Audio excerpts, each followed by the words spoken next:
starts live right now. Right back at ya.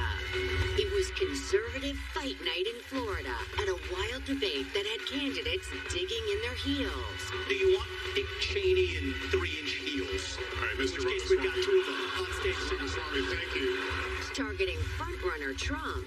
He owes it to you to be on this stage and explain why he should get another chance. Throwing Hail Marys. It is the loss of faith in this nation that is part of the erosion that we're seeing every single day. And crossing red lines. You might want to take care of your family first. Leave my daughter out of your voice. The co-hosts have a post-debate roundup of who came out on top and the evening's rock-bottom moments.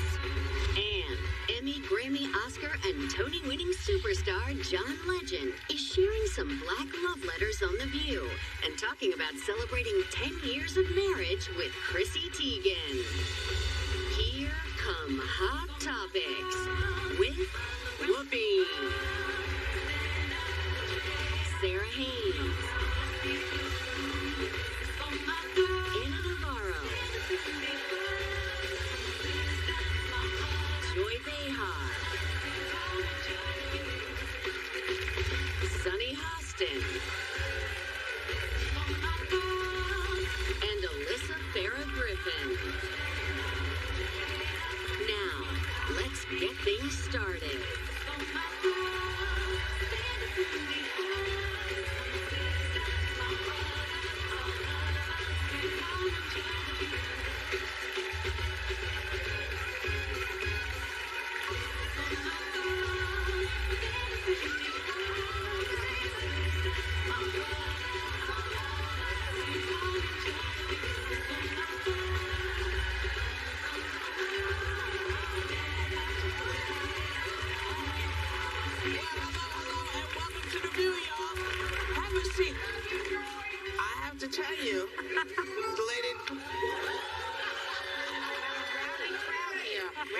Okay, y'all are really ready, aren't you? Ready for the show today?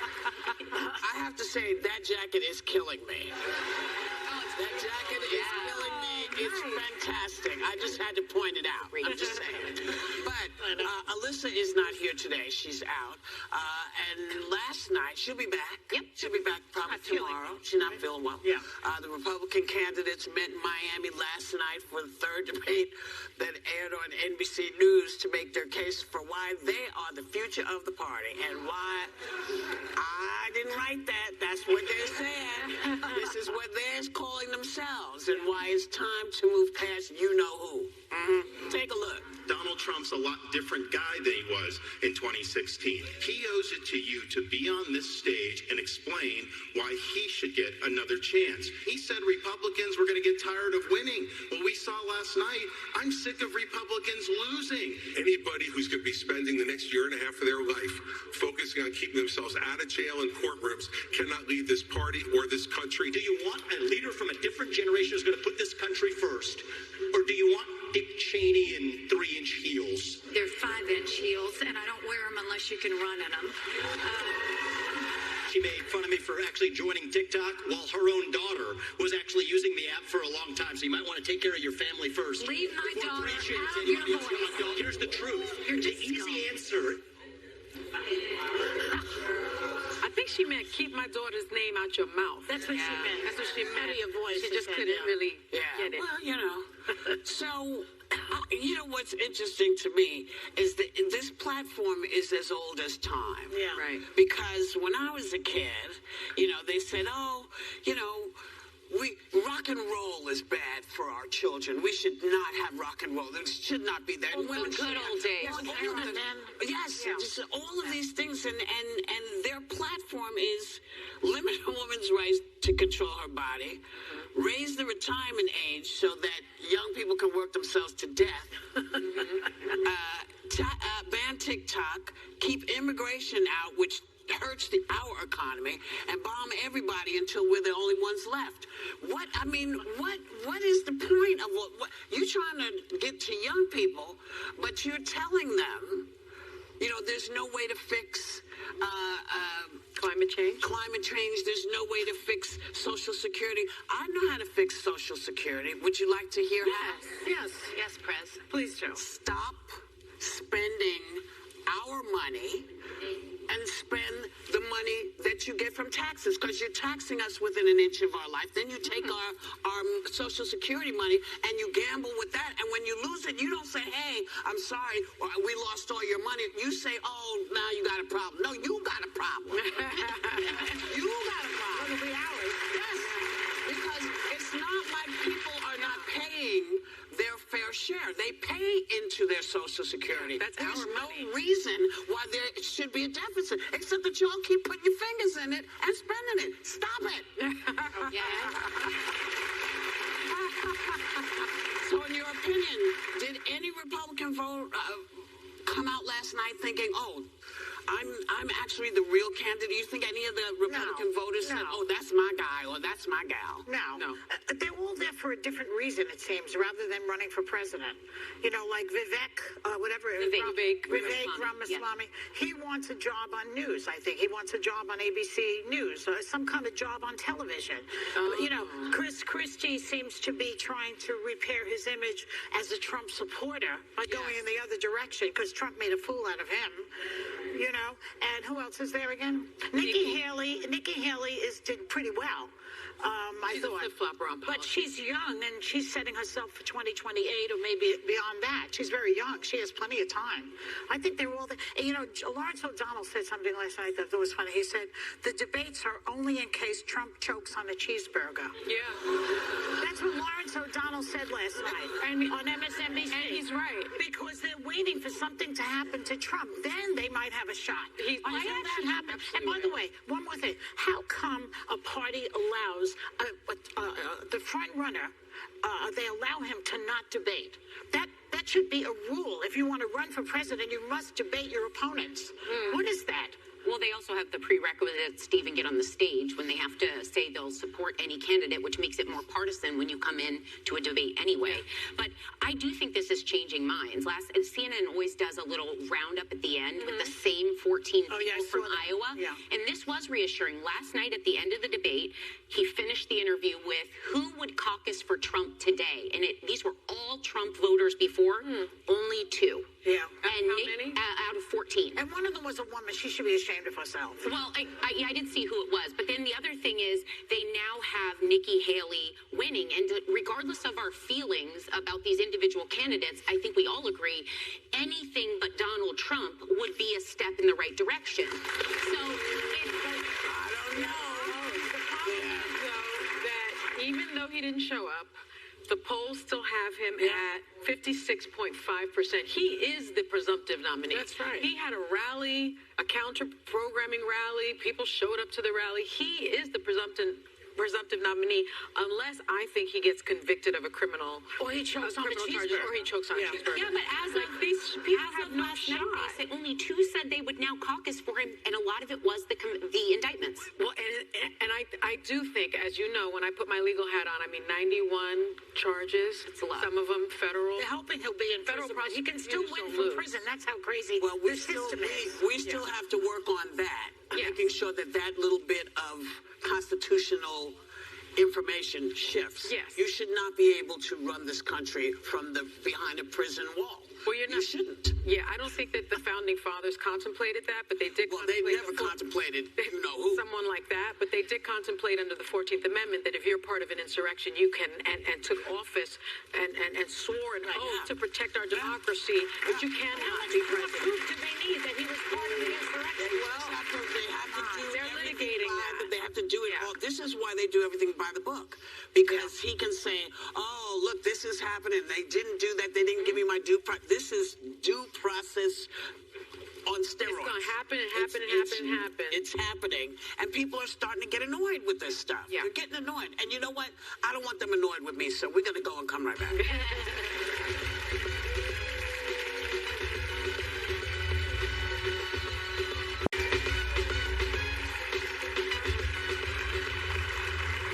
Welcome back. Joe Joe Jonas filed for divorce from actress Sophie Turner 2 months ago, and he's reportedly upset that she's already going out with a British aristocrat and engaging in public displays of affection. A source says Jonas would like to have a new relationship too, but it's too soon and he's focusing on their 2 young kids right now.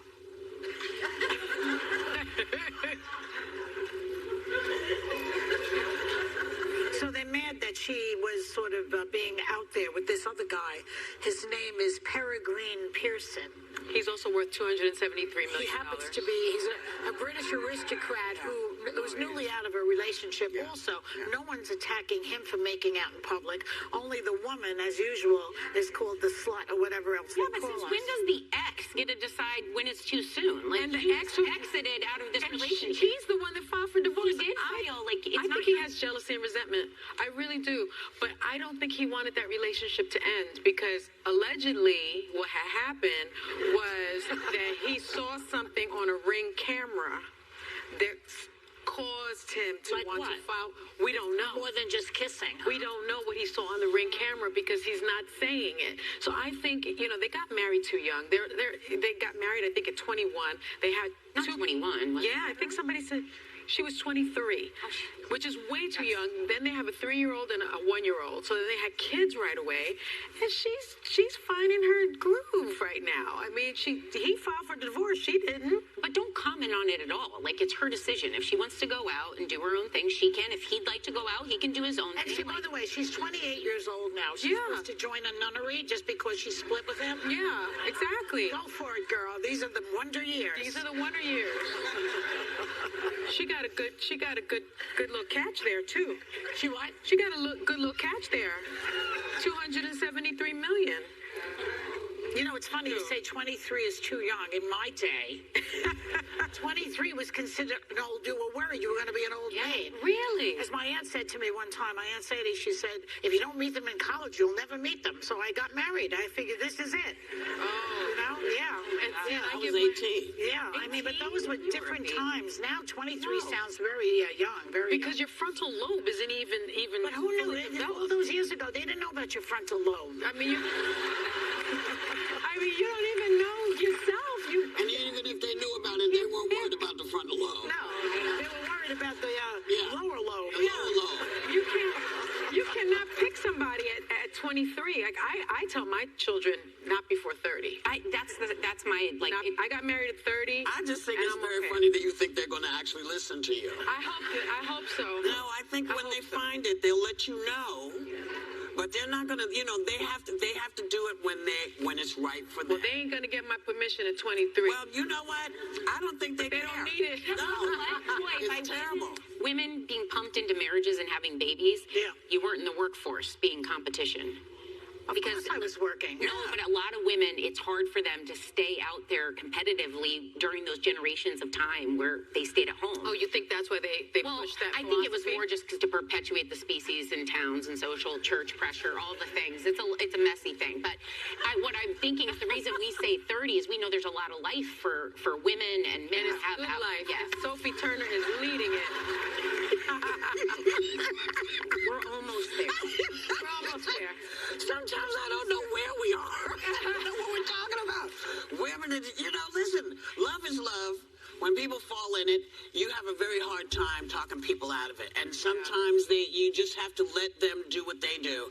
And women, when we were kids, there was a standard women had to follow. You were a parent, you became a parent, and you worked. I never knew women who didn't work. I never knew women who did not work 'Cause our every mothers day. had to Our work. mothers had to work. So We're that not rich. it's a different, My mother always that's why I worked. have such an interesting time when we talk about millennials and all those young folks. Yeah. They're very pissed at me right now, the young people. Are they? Yeah, but I don't think, I know we'll be right back, but you see what happened.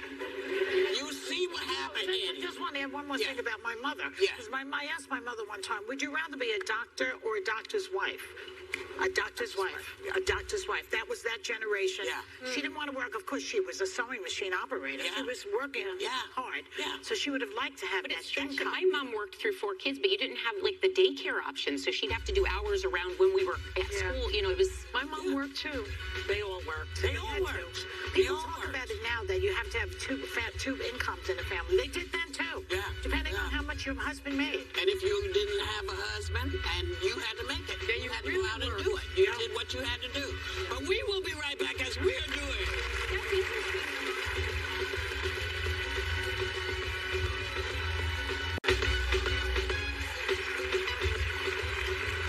Welcome back. There's a new spin on the concept of manifesting your dreams. It's being called Delulu. Delulu. Whatever. Which is basically making yourself believe that no matter how big or outrageous your dream is, it is just a matter of time before you achieve it. Yes, yes, yes. It's called the dream. And it's for everybody. Everybody has a dream. Young people have dreams. We all have dreams. Don't forget that you can make it happen. Because people will tell you you can't have that dream. Yeah. But you got to go fight it. Yes. Whatever you name this new thing, Delulu, Gymnastic, whoever, gymnastics, whatever. This is a term for taking it to yourself and moving forward. Well, there's That's a great difference thing. between creative visualization, which I believe in. I don't know what that is. Where you kind of like, Manifestation. you picture something that you want to happen in It's a your dream. life. Yeah, in you your got a life, dream, it's yeah. an idea. And delusional, which is like what happened last night on the state with the Republican Party. Right. Those were all very delusional because they think they're going to win in some part of their heads. They know they're not going to win. Well- they just want to be out. They want you to see their face in case anything happens. But you know, the only thing about this new trend, and it's these millennials that you're getting some heat from, and Generation Z, Yeah. is that they're delusional, but they're delulu, but they're not putting the work in. And I often say, like, prayer without work is prayer.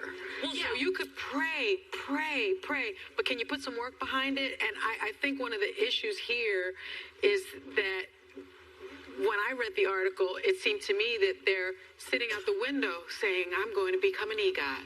Well, you did a lot more than that, right? You didn't just look out of a Or window. I'm going to be a star. Is I'm what gonna they be a say, star. Instead of I'm going to be an actor. You got to put some hustle with You your gotta put Delulu, some or it's hustle just with your delusion. Delulu. I like that's a good name for a dog. But isn't it? here's I'm the gonna- thing about Delulu. I like it. all of this.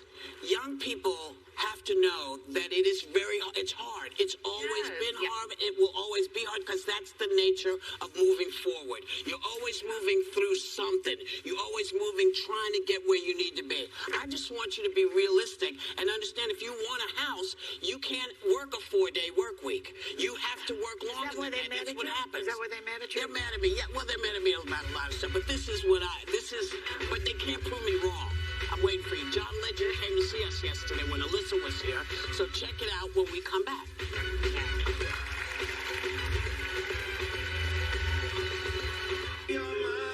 EGOT winner. I'm going to say it again. EGOT winner. John Legend is the artist who knows how to spread love. The love is hit All of Me has over 1 billion streams and counting on oh my goodness, 2 billion streams on Spotify and counting. See how fast that went up? And now he's releasing a new book called Black Love Letters from his imprint Get Lifted Books. Please welcome back the most magnificent John Legend.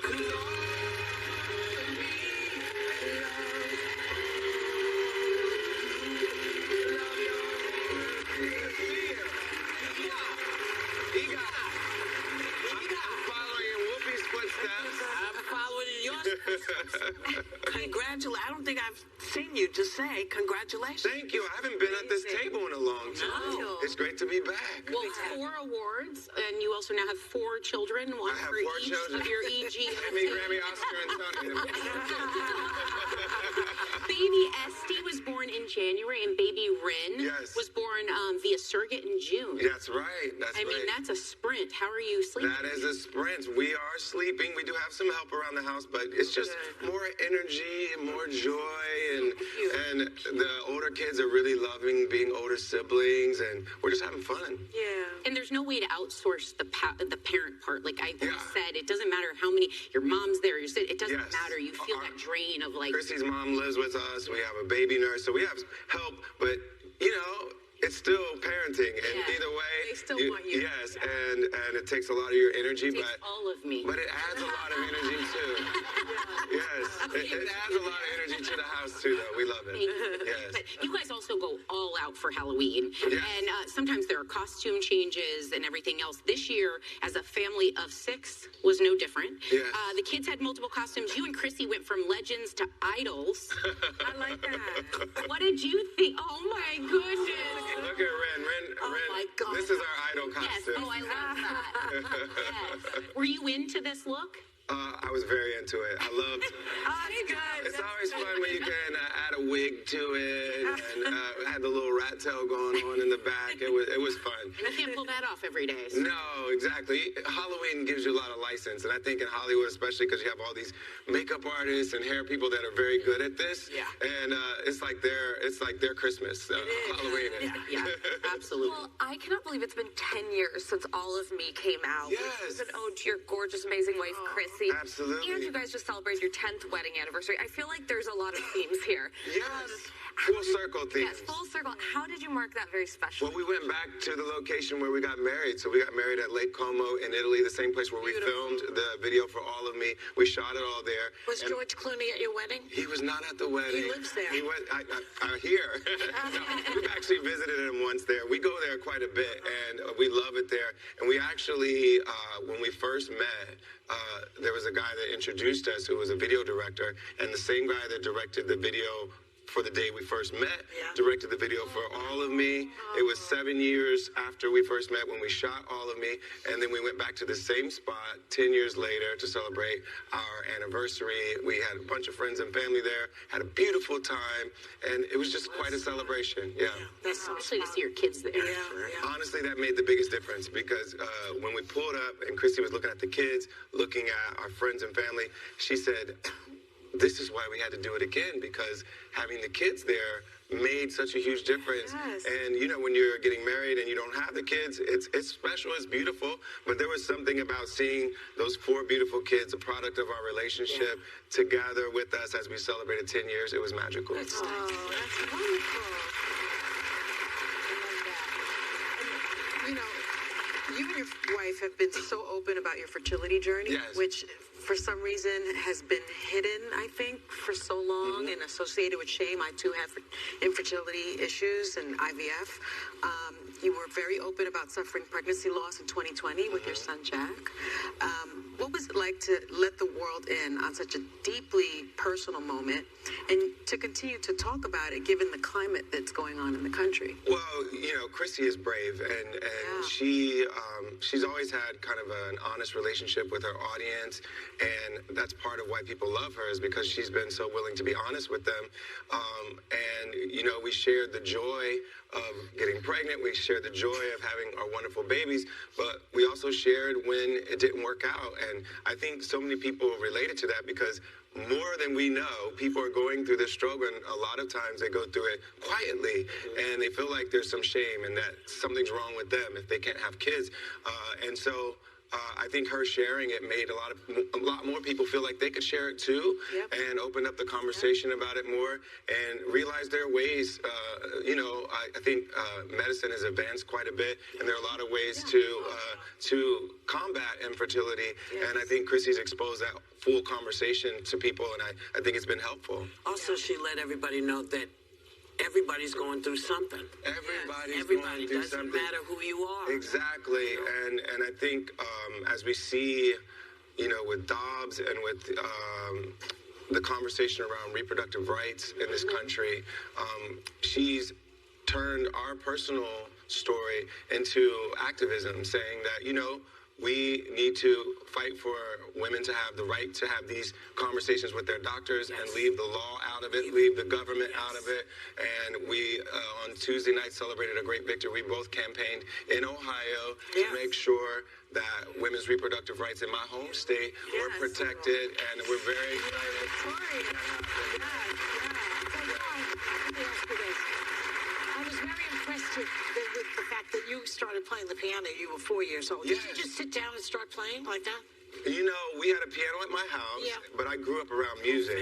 Yeah, and I grew up around my mother was the choir director at my church. My grandmother was our church organist, and then my dad sang in the choir and played the drums too. And all of his brothers and sisters sing. So many people in our family love music, and a lot of it was gospel music. And I just grew up around it. And my grandmother would teach me how to play. I also took classical lessons as well, and I loved it from the very beginning. And I knew I wanted to make music for a living from a pretty young age, but it was because I was surrounded by music and I fell in love with it. Right, you were like Mozart. Not like Mozart, but just like Mozart. But you knew from the time you were 15 years old that you wanted to use your talent, which is extraordinary, to be an activist. Well, where did you get that idea? How did that start? Well, I was homeschooled for a while, and one of the things we did when we were in homeschool, we would go to the public library. So I'd go to the public library, save our libraries, make sure we support our libraries, and my parents would just let me go and find books that excited me, and I was always excited by... Many of them were probably banned also. They might be banned now, you know, and I would read about civil rights heroes. I would read about people who fought for justice, and that really inspired me, and they made me think that's the kind of life that I want to live, an impactful life where I try to make a difference. And when I was 15, I entered an essay competition, and it was sponsored by McDonald's, and McDonald's, it was like a Black History Month promotion they were doing, and they called it Black History Makers of Tomorrow. And the essay prompt was, how do you plan to make Black history? And I said, I'm going to become a successful recording artist, and I'm going to use my fame and success to try to make the world better, make my community better. And I've been trying to live that vision out since I was 15. Did you win? I won the competition.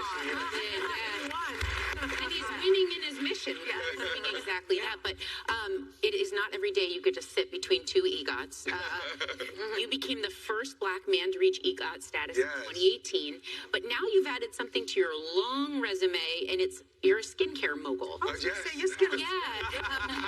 Loved one. So why is this a passion project for you to make sure everyone's properly moisturized? Well, it's ashy season. Everybody needs to be moisturized during ashy season. And you know, I've always... If you don't know what that means, it means when you see ashy stuff, dry skin. Ask a friend. It's that time of year. It gets colder, the wind starts kicking up, and you need to stay moisturized. But we started Loved One because we saw a need out there. There weren't a lot of skincare brands that were focused on melanin-rich skin, and we wanted to make a brand that was not only focused on that, but also affordable and accessible for everybody. So Loved One, all the prices are like $10 and $15 for all the products.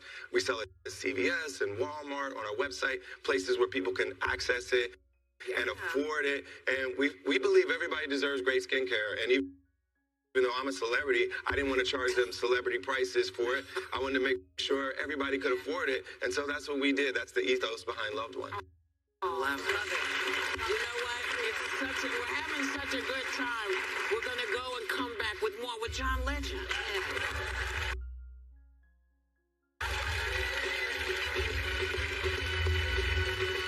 Olivia, Hey, we are back with John Legend and the co-editors of the new book, Black Love Letters, which comes from John's book imprint, Get Lifted. Please welcome Cole Brown and Natalie Johnson. So, John, looking back on your career so far, love seems to be at the core of a lot of what you do. Absolutely. So that people like myself who are like, yeah, okay, love, kind of get a little softened up.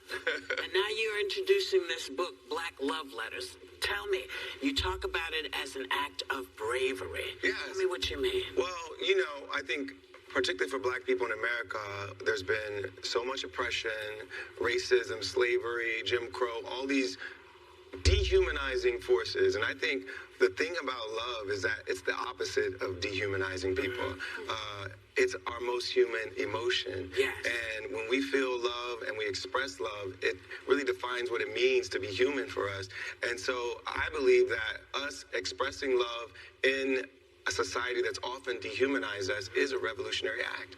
Nice. Yeah, well, also, the thing I loved about it is the different letters. So as I read it, seeing the love of a grandparent, seeing the love of maybe a lost lover, seeing the different ways people loved each other was so touching. But Natalie, you not only edited and illustrated this book, you also wrote your own love letter to your Aunt Marguerite, and we understand that the idea for the whole thing originated with you. It did, yes. So I had an idea for a collection of love letters by Black writers in the spring of 2020 when, the world felt like it was on fire, and I wanted to create something that really insisted on our humanity and just injected a moment of good into the world at that time. And so I started asking writers to get involved, and I illustrated the pieces because one of my great joys in life is to draw. And then I got one of my good friends involved in the process, and then we started expanding it from there. Well, I love that you featured Black authors and people, but also the love was universal. So as I read it, I was so profoundly just like these pages as I read through it, that it's such a beautiful capture. Oh, thank you. And that's our hope. Yeah. It was well done. And it's also, some of the themes are the love of the Black community, the love of the Black church, the love of Ben Crump to Thurgood Marshall. It's just an extraordinary piece of work. So thank you all. And Cole, this book also features letters from Reverend Al Sharpton, Tarana Burke, Joy Reid, and I think the messages will surprise people, right? So which one do you find yourself going back to the most? So I have no favorites. You sure? I have no favorites. No favorite kids. But no favorite kids.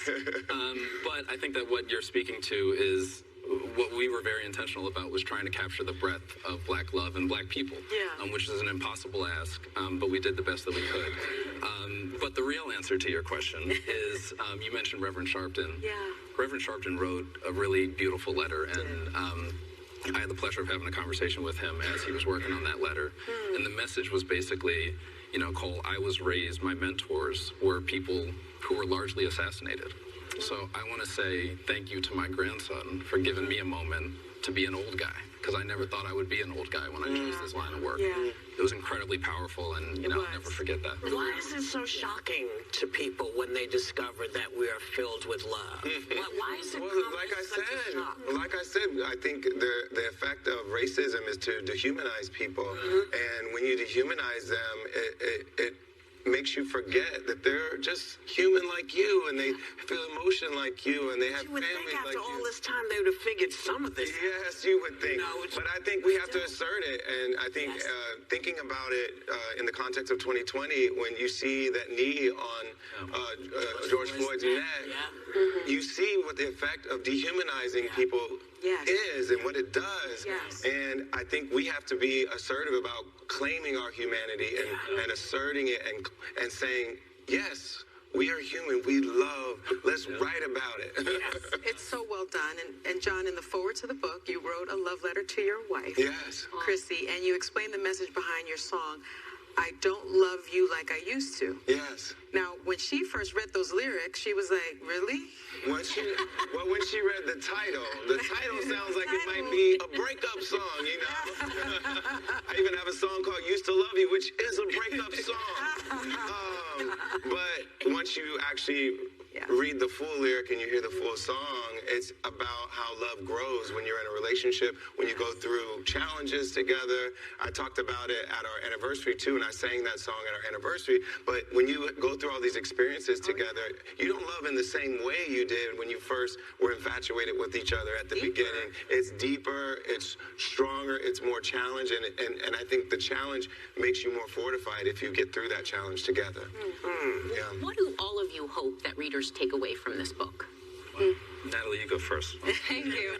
My hope is that this book is interactive, that it inspires you to write your own love letter to a Black person in your life, or if you are a Black person, to reflect on why you love your Blackness, and just to, pass it on. I think what I mentioned earlier, I think that what we tried to do was capture the breadth of us, the breadth of our people. And for that reason, you'll see letters to all sorts of different subjects from all sorts of different writers across fields, across ages, across genders, etc. And I want people to leave with an impression of us as a diverse and varied people, and that we love in many different ways. That sometimes that's painful, that sometimes that's joyous, it's many different ways. John, how does that song go that you sing to your wife? I don't love you like I used to. I don't love you just the same. No, I couldn't pretend I'd be a liar if I said we haven't changed. No, it's not the honeymoon. We've gone on to different phases. But if I had the chance, I wouldn't turn back none of the pages. 'Cause after all that we've been through, I don't love you like I used to. I love you so much more with every day. Hey, oh, I'm in too deep to run away. Hey, 'cause you and I've been through so much together, and we get closer the closer we get to forever. Yes.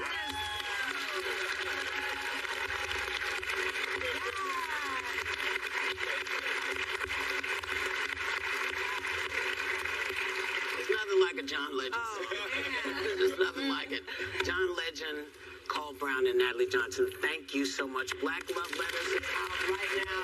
And everybody in our audience is going to get an opportunity to find out what they're talking about. You're getting the book. And you're getting products from John's Love One skincare line. So your skin's going to look good. You're going to feel good about Black Love. Write us a love letter. We'll be right back. Melody life with no day. I had enough harmony, a love so fine. Colors that sound like a sweet refrain. In this place of peace where hearts remain.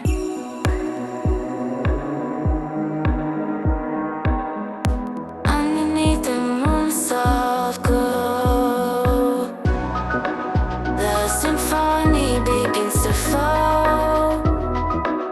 In the quiet, two weddings are spun.